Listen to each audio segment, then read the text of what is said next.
everyone. I'm Brady Kapler, Tech Service Rep for BASF. And today we're back again with Tamra Jackson-Ziems, Extension Plant Pathologist for the University of Nebraska. And so we're happy to have you join us. Thanks for coming back and taking the time out to do another. Corn looks a little bit different than the last time we were there. It's a little bit taller, it's grown out here. Here we are, things are moving well into the reproductive stages. So where are we at really for crop growth stage that you see out in the countryside? Well, here in Nebraska, for the most part, most of our corn ranges in between about the milk stage up through the early dough stages across most of the state. Okay, so that's where our corn is. We're in that reproductive cycle. So what does that mean for what we're seeing out there for diseases too, for foliar diseases?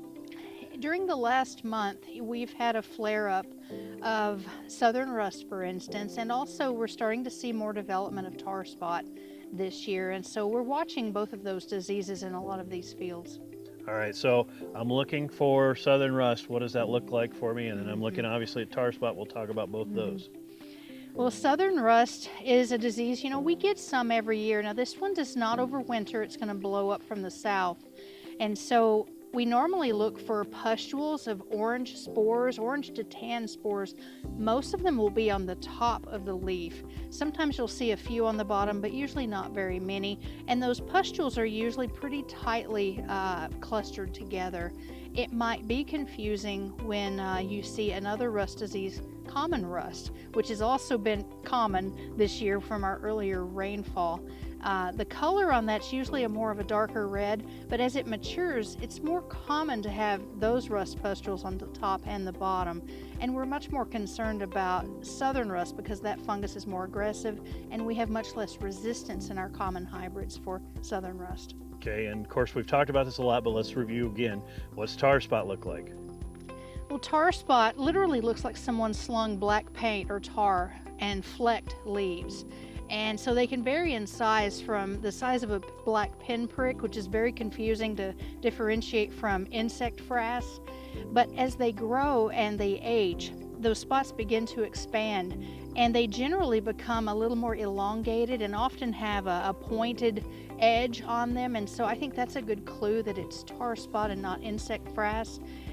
Also, as they age, they will usually show up on the bottom side of the leaf underneath that same spot. And so there's a couple of things that you can look for then for tar spot.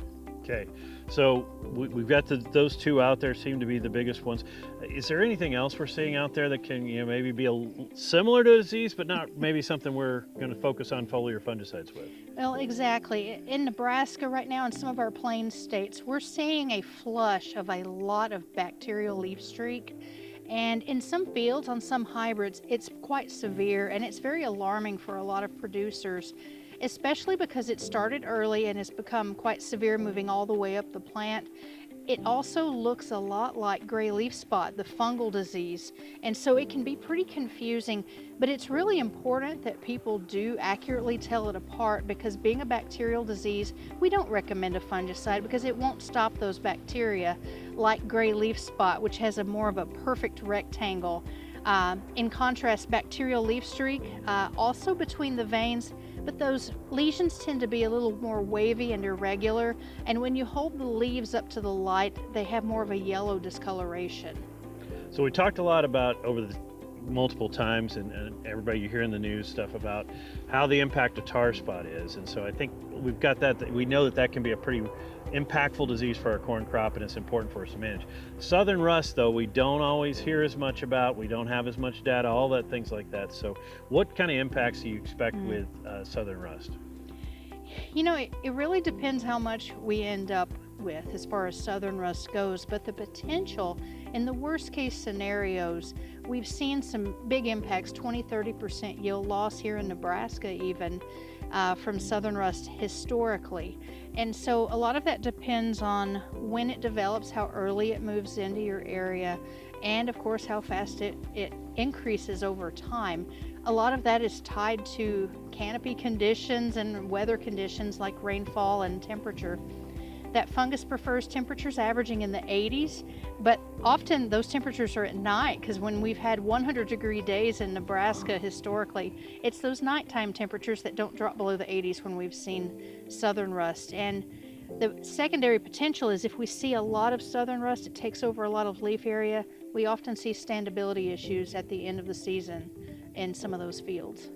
Okay, so let's stick with southern rust here for a moment. Going forward, recommendations that we would have normally for dealing with that and the way we go about it. And then I think also, as we talk about that, part of that becomes what you have for a hybrid for standability as we go later in the season, but I'll let you. For southern rust, exactly right. We don't have resistance to southern rust in most of our hybrids. We're just beginning to see a few. And that's new for us, so that's good news. Most of them, though, are going to be susceptible, and so we do start talking more about fungicide applications depending on the crop stage we're in and the weather conditions that we've got. And then, so tar spot, again, just to kind of refresh that, the recommendations for tar spot, timing-wise, those type of things? Well, based on our colleagues at Purdue University and some of those states east of us where they've seen more tar spot, their data are showing us that the most effective application timings have been between about the tassel stages up through about R2. And so that's been a bit of a sweet spot for giving us the best control of tar spot and a return on that investment. Okay, so let's transition then to, I haven't treated. How late can I typically treat for foliar diseases and see a benefit for that? Well, in our previous work, southern rust, where we've had it more consistently here in parts of Nebraska, we've had economic returns up to about the early doe stage. And, beyond that, it's much less likely. And so even a little bit before that would probably be a little bit better, but we're still in that window in a lot of the fields if people need that. They certainly need to watch the disease progression, though, in those fields. Definitely want to scout. Now flip that around. Let's talk about the guy who's already done the application and now he's maybe seeing some disease out there. What might be a reason, hey, I've got a fungicide out there, but I'm still seeing disease?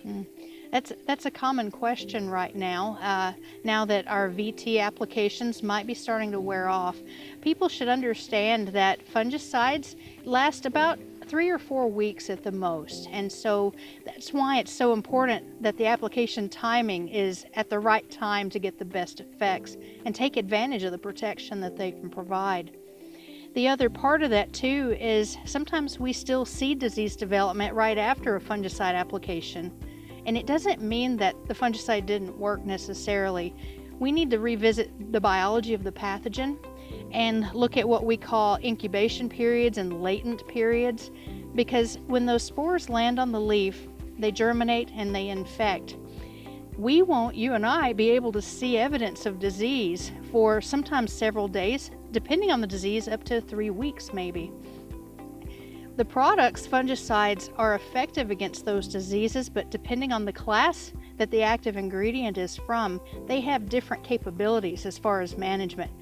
A class like group 3s, the triazoles, have curative activity, but if that fungus infected more than a couple of days before, it can't stop that infection, and so you'll continue to see some of those lesions develop or rust pustules pop out even after a fungicide application. But the other active ingredients in those products are protecting the healthy leaf tissue from more infection, and so that's why it's so important to think that part through. I think that's one of the things we really kind of struggle sometimes to explain. Curative is almost a misnomer because everybody thinks that it's going to magically fix the problems, and there's a pretty small window in which they can do that with. So there is. Tamra, anything else, any resources you'd like to share as far as diseases and things like that that we have out there available to us? Well, there's quite a bit of stuff on the internet, of course, that's at no cost. And so one of those is a multi-university resource called the Crop Protection Network. And so there's a lot of information there on identifying diseases and also estimating disease severity and also recommendations too for products. Very good. Tamra, thank you so much for joining us today. We definitely appreciate you being here and taking the time out to do this. For those of you that are looking for more information, contact your local extension office, or you can reach through BASF at agriculture.basf.us or check with your local approved BASF retailer.